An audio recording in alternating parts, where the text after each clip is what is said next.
Hello class, this is our lecture on total hip replacement. This is information that is covered in Module H. With our clinical overview, a total hip replacement, also known as an arthroplasty, is an orthopedic procedure that involves removal of the head of the femur followed by the replacement of a prosthetic implant. This procedure restores motion to the joint, hip joint, and helps to eliminate pain.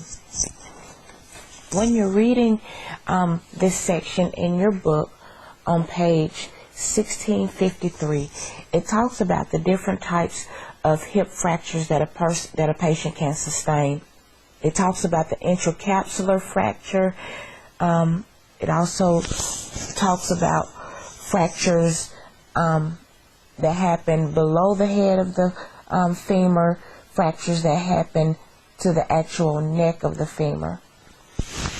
And so it is a difference depending on the type of fracture the patient sustains to the hip, the type of arthroplasty or surgery that the patient will receive for it. But one type of surgery that a patient could possibly receive is the implantation of a prosthetic hip. And so risk factors that we see being associated with a patient sustaining a hip fracture are the patient being over 40 years old.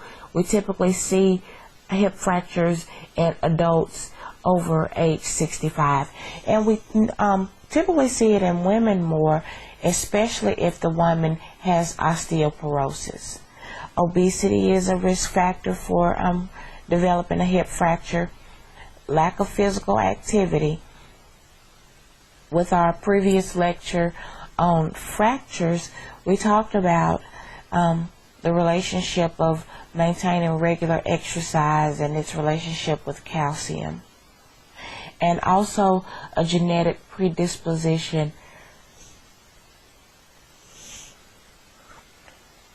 Surgical signs and symptoms. If a patient has sustained a fall, some signs and symptoms that they've possibly sustained a hip fracture are severe chronic pain in that joint, loss of joint motility, extensive joint destruction. The patient may also have infection in the joint, and they could also have a contracture to develop. With a contracture is an abnormal condition of a joint, and it's characterized by abnormal flexion and also fixation. And so you may have seen older adults that are bedbound, and maybe the arms or the legs are abnormally flexed in certain positions, usually flexed in positions toward the body. And if you go in and you attempt to manipulate this patient, move this patient, you notice that those limbs are flexed in one position and they're very stiff and hard to move. This is a patient that has developed a contracture, and so this is a problem that we see being associated with the musculoskeletal system. And so if a patient develops a contracture in the hip, well then that is a cause for surgical intervention. Again, if the patient develops infection in the joint, I mentioned osteomyelitis earlier, and that's an infection in the bone. And so if a patient develops an infection in the joint, again, these are instances when the patient may require surgical intervention. And so our diagnostic and laboratory tests, again, we want to do a history and physical on the patient. We want to know what type of activity the patient was involved in when they noticed the pain. We're also going to do x-rays, MRIs, and CT scans to look for obvious deformities. We're also doing x-rays to see if we see any breaks in the continuity of the bone. And We can also do an arthroscopic exam, and this is when we're looking at the joint spaces. And we will be looking at the joint to see if the patient, if the joint has actually come out of the joint space. You may remember from anatomy and physiology the ball and socket joints, and so with the hip joint, that is one of those type of synovial joints, and you'll read more about that as you're preparing for this. But a hip can actually come out of the joint or out of the socket. So when we're looking at a patient that requires a hip replacement, they could have a fracture to the hip, or they could have a situation where the hip, where that joint has actually come out of the socket.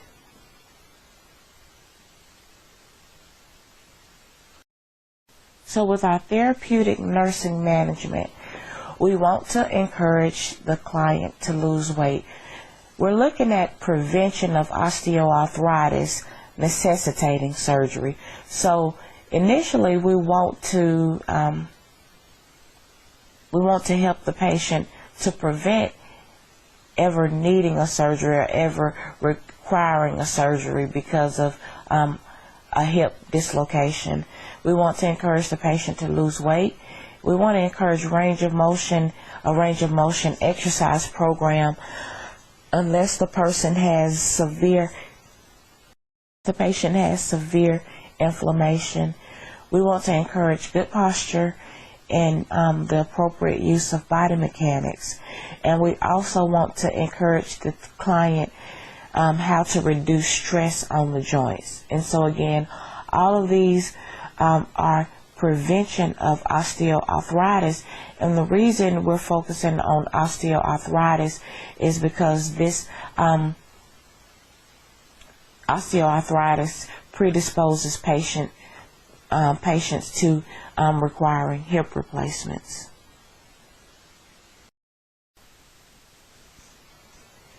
When we're assessing and we're monitoring our patient, we want to make sure that we're checking vital signs or assessing vital signs as ordered. And typically after any surgical procedure, we have routine post-op vitals on floors, typically every 15 minutes, maybe for the first hour, then every 30 minutes, then hourly. And it's going to depend on the facility. We're also going to make sure that we're monitoring the patient's white blood cell count. Notably, if the patient has a increase in the white blood cell count, then this may be a sign of infection. We want to note any drainage on the dressing, and we're also monitoring the hemovac drains. Anytime we see the word hemo or the prefix hemo, we know that that means blood. Typically after a procedure, patients may come back with drains, and the hemovac drains or JP drains, which is also known as a Jackson-Pratt drain. These are put in after a surgical procedure to help to control post-op bleeding.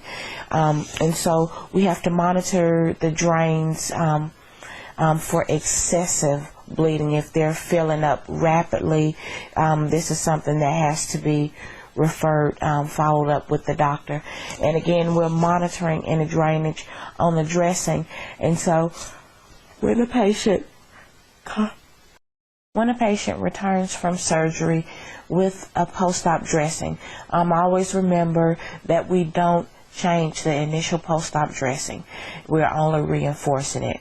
But what we want to make sure that we're noting is the amount of drainage on that dressing. And so the way that we monitor that is that we outline the amount or that area of drainage. We make a marking around it. And so what we're doing is continue to reassess that site throughout the day to note if there's an increase in the amount of drainage. The use of anticoagulants, that's going to depend on the doctor and any comorbidities that the patient may have had prior to receiving the surgery. And so your book does not go into a lot of detail on the use of anticoagulants. So because of that, we won't go into detail with that for the purposes of this lecture. We want to make sure that we're assessing the affected leg every 1 to 2 hours for nerve function, sensation, and circulation. So the same way that we were monitoring that patient that had the fractures, any type of fracture, we're making sure that we're assessing pulses distal to the site. We're also making sure that we're assessing the temperature of that extremity. We're assessing capillary refill distal to the site, making sure that we're checking sensation and circulation of that site every 1 to 2 hours. And again, these are known as our neurovascular checks.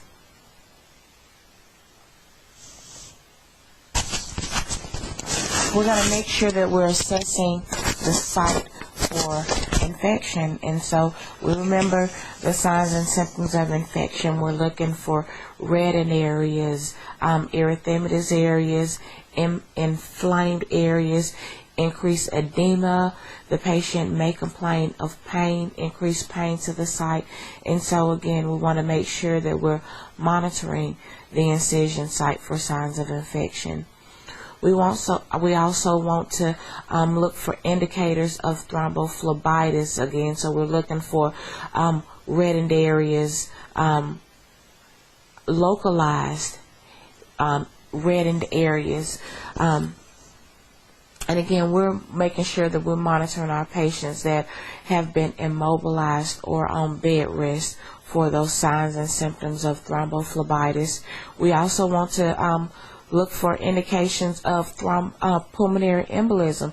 So again, it's very important that we monitor a patient's pulmonary status when they return to us to the floor.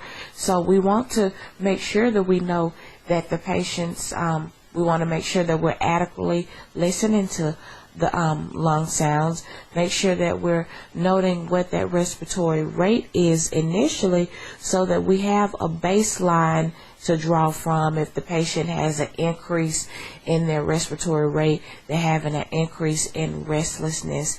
These could be signs of pulmonary embolism, a change in the O2 status. We need to make sure that we're adequately assessing once that patient returns to us from the from having the procedure. We also want to know, check for indications that the patient has had a dislocation or a loosening of the hip prosthesis. Okay, so when we're assessing for indications that the hip prosthesis has become dislocated, this looks the same as a person having the hip displaced or the initial hip fracture. And what we see when a person has the initial hip fracture is that the person is going to have a shortening, an obvious shortening of that extremity. They're going to complain of pain, and that hip is also going to be externally rotated. And so what that means is, if you think about the foot and you're lying in bed, if the foot is externally rotated or the hip is externally rotated, then you're going to have a patient with the foot rotated outside, or the patient's foot would be turned to the right or pointing toward the right.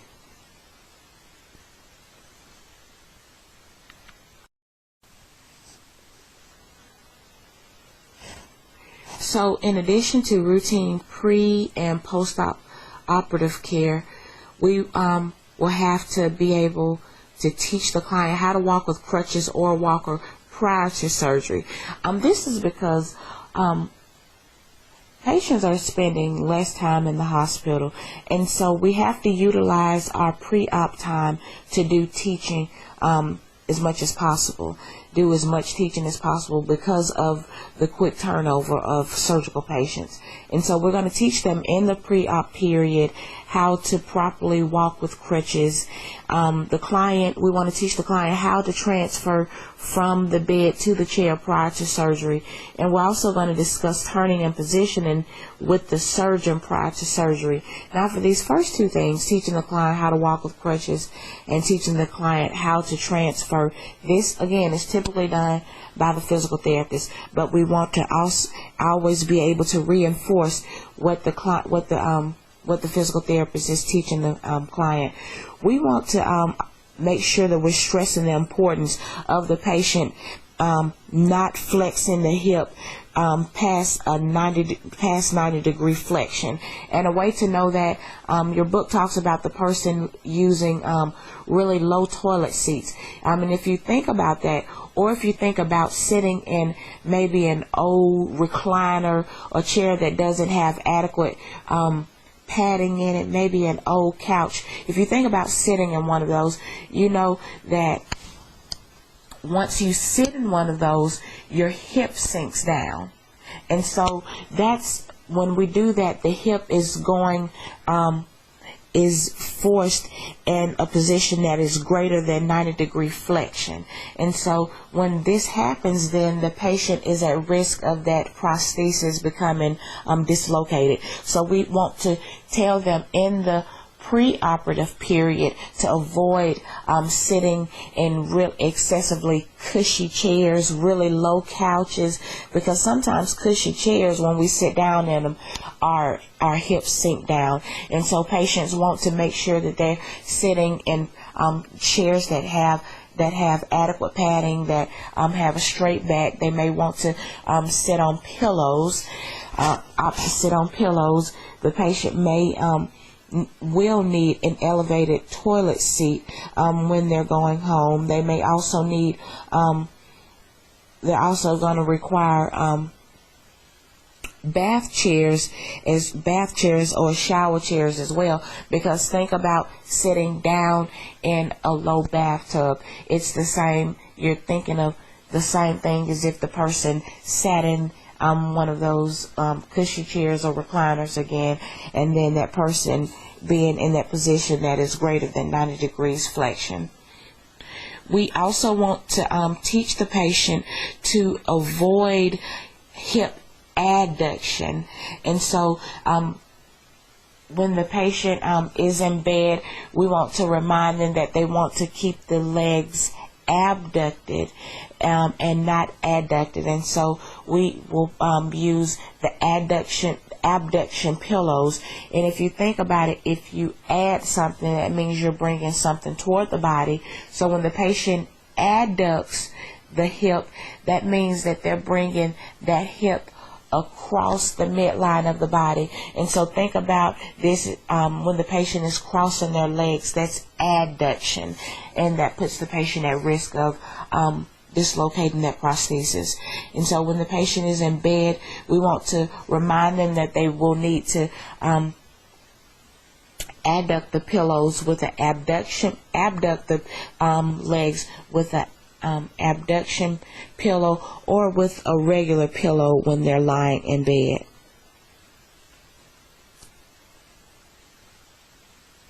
Okay, so following surgery, we want to use an abduction pillow when available. If not available, we can use regular pillows, just making sure that the patient does not bring that leg across the midline of the body. We want to place the affected leg in the abducted position and in straight alignment following surgery. Again, we want to prevent hip flexion of more than 90 degrees, avoiding low chairs, low toilet seats. We want to apply support hose. The patient would not want to apply support hose. Activities that the patients have to avoid, usually at least 6 weeks after the procedure, they have to avoid procedures such as putting on shoes and socks. They have to avoid crossing the legs. They have to avoid assuming side-lying positions incorrectly. The way that a person assumes a side-lying position incorrectly, if you think about lying on your side, we typically bring that top leg back across the midline of the body, and this helps us to stabilize when we're lying on our side. This would not be a good position for the patient that has had a hip replacement. Again, they would require a pillow between their knees. So this person is going to require assistance when applying support hose or socks, because if you think about it again, to apply socks or stockings, we have to go we have to flex greater than 90 degrees. We're bending all of the way over, and so that is greater than 90 degrees flexion. And the person may need supervised exercises as ordered. Again, before the patient can go home, return to home safely, they will have to be able to safely demonstrate crutch walking and walking with a walker. And they also have to be able to demonstrate that they can safely transfer up and down stairs. So again, this is something that may be done with physical therapy, but we have to be able to reinforce any teaching that is done with the patient.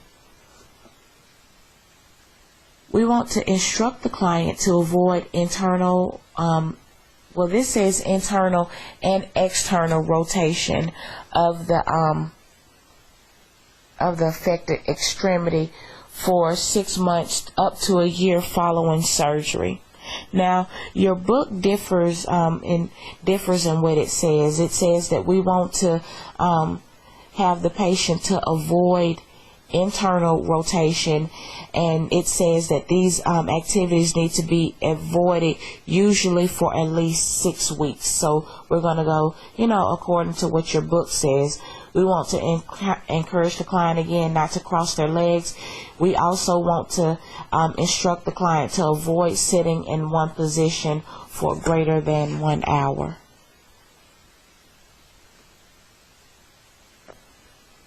We can instruct the client to avoid exercises that include excessive bending, heavy lifting, jogging, and jumping, because these put the patient at risk for hip dislocation again. We want to encourage the use of crutches and walker until full weight bearing is safe.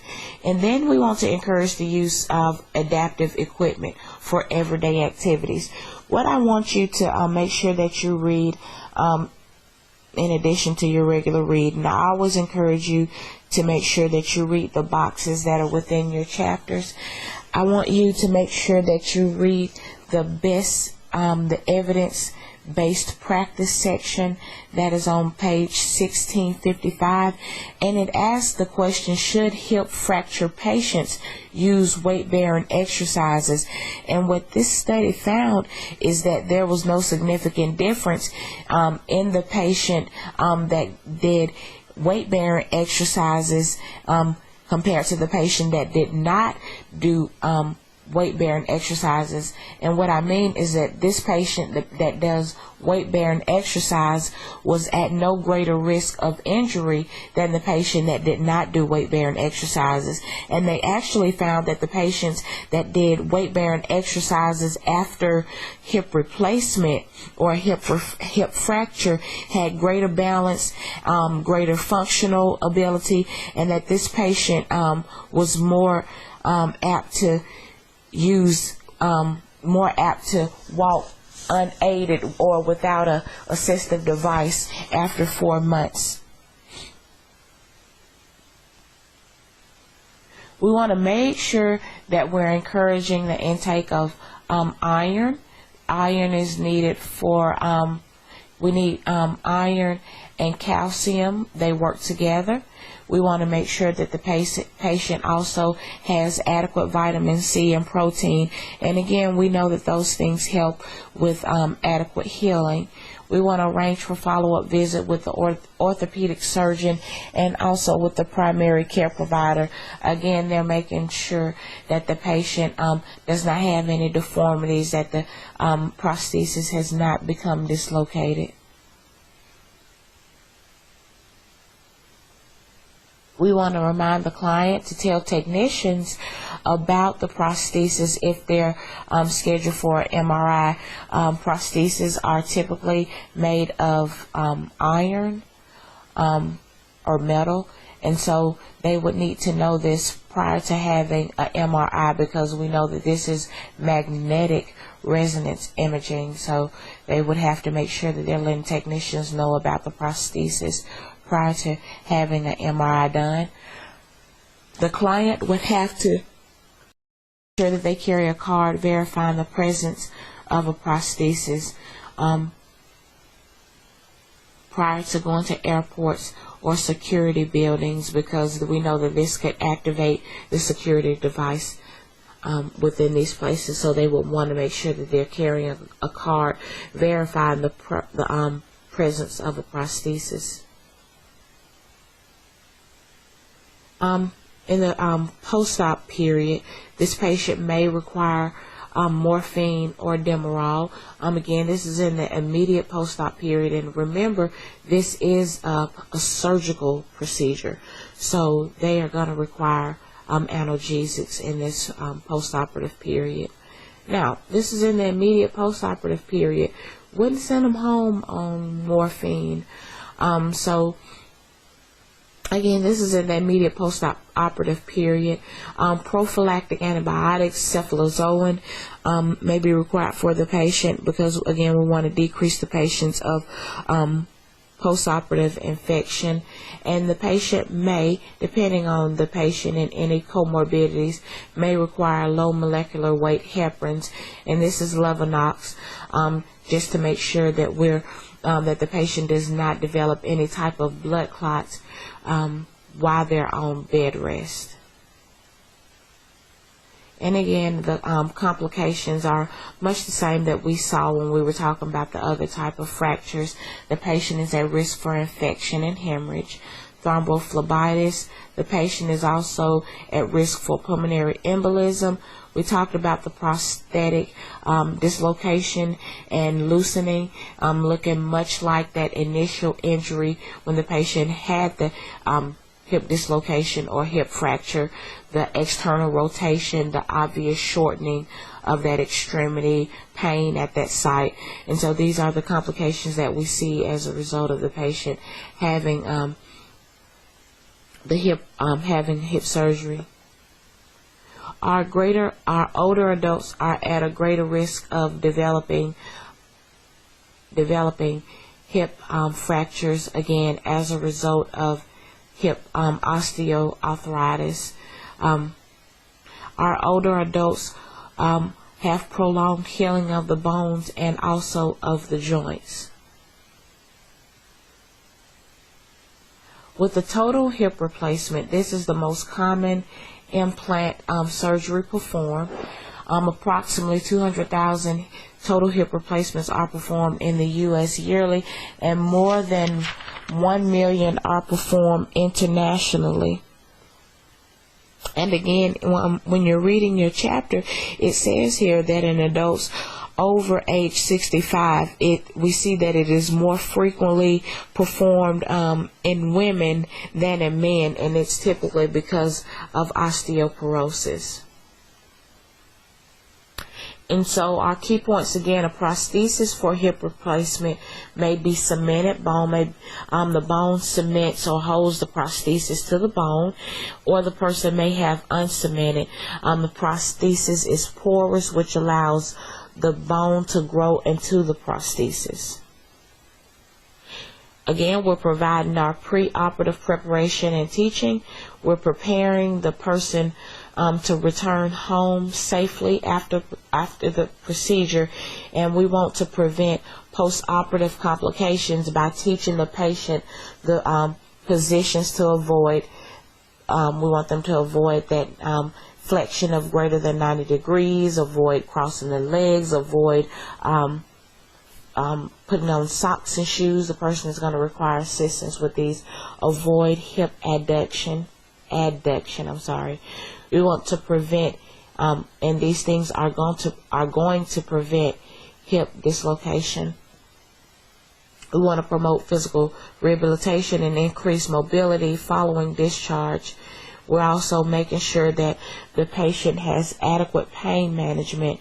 We want to make sure that we're assessing for infection. And so when the patient goes home, we want to teach them the signs and symptoms of infection. If there is, if the patient goes home with the dressing, again, we want to send them home with dressing orders, and they need to know the signs and symptoms of infection. The patient is also at risk for impaired physical mobility, and so all of these are actual or potential nursing diagnosis: impaired skin integrity, ineffective management of therapeutic regimen. All of these are actual or potential nursing diagnosis for the patient that has had hip replacement surgery. And so we have a critical thinking exercise. We have a 72-year-old male client. He's been discharged home from the hospital following hip replacement surgery. In addition to prevention of other complications, the staff has made every effort to prevent DVT, deep vein thrombosis, and pulmonary embolism. Prior to discharge, the nurse gives the client a list of instructions for positioning, sitting, and ambulating at home. The client is also instructed in the use of a walker or crutches until weight bearing is safe, and to employ adaptive devices for everyday activities. Finally, the client is advised to watch for any signs of hip prosthesis, loosening, or dislocation, and to call the surgeon immediately if signs and symptoms occur. And so, questions that I want you to answer: what are the signs and symptoms of deep vein thrombosis? And so you've got to reach back to that post-operative lecture, and also to your cardiac lecture. And you also want to remember, what are those signs and symptoms of pulmonary embolism? And so the next question: what type of adaptive equipment is available for clients who have undergone hip replacement surgery? And 3, what are the signs of prosthetic hip dislocation, and how can this problem be prevented? And so I want you to have a nice day. Make sure that you have adequately read Chapter 63. You may also want to make sure that you have read Chapter 62 in addition to Chapter 63.